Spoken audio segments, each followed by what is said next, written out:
Pemerintah Provinsi Sulawesi Selatan pada Kamis 25 Mei memberikan penghargaan bagi perempuan yang dinilai berjasa dan berprestasi dari 24 kabupaten kota. Pemprov Sulawesi Selatan menilai peran perempuan semakin mendominasi pembangunan.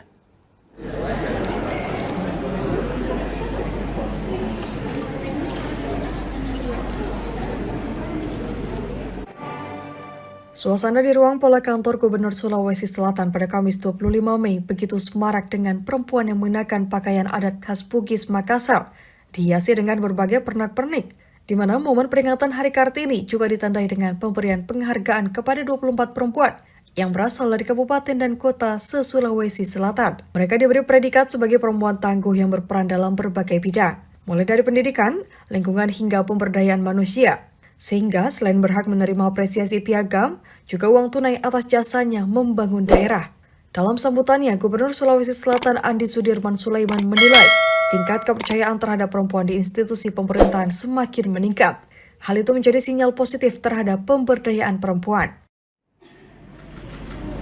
Tidak salah, kita di rumah sakit aja rata-rata direkturnya perempuan, cuma satu laki-laki, itu satu lagi sudah mau pensiun, sekarang perempuan semua berarti perimbangannya lebih dominan.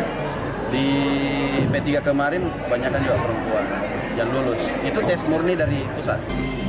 Di sisi lain, Andi Sudirman tetap mengingatkan adanya keseimbangan peran perempuan, di mana selain beraksi dalam ranah institusi, juga tidak melupakan perannya sebagai orang tua untuk membina keluarga, utamanya anak-anak.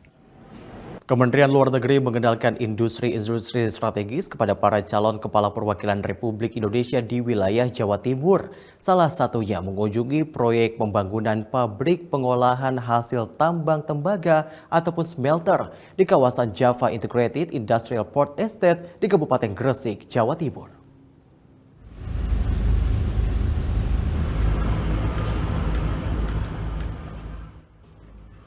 Kementerian Luar Negeri mengajak 20 calon kepala perwakilan Republik Indonesia menyaksikan secara langsung proyek pembangunan pabrik pengolahan hasil tambang tembaga atau smelter di kawasan Jaya Integrated Industrial Port Estates di Gresik, Jawa Timur.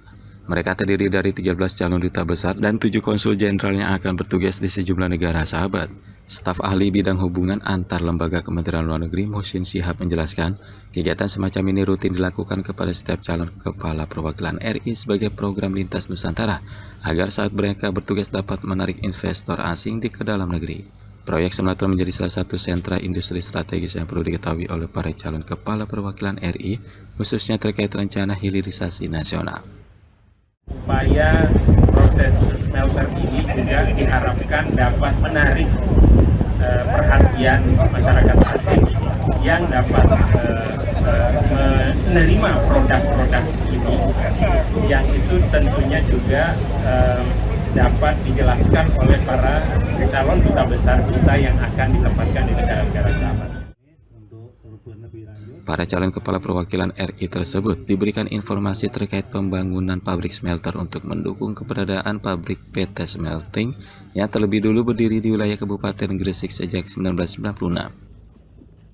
Kunjungan ini membuka mata kita bahwa memang pembangunan ini dilaksanakan secara real, dan yang paling penting adalah secara profesional, rapi, dan tampaknya semua akan berjalan sesuai on time, sesuai schedule yang ada. Sehingga ini tidak saja menjadi proyek yang strategis, tapi menjadi proyek yang membanggakan yang dihasilkan oleh putra-putri bangsa Indonesia, khususnya untuk kemajuan Jawa Timur. Kementerian Luar Negeri menyiapkan para calon kepala perwakilan RI, salah satunya bisa berperan sebagai marketer bagi seluruh produk Indonesia, termasuk produk tambang tembaga yang dihasilkan oleh PT Freeport Indonesia.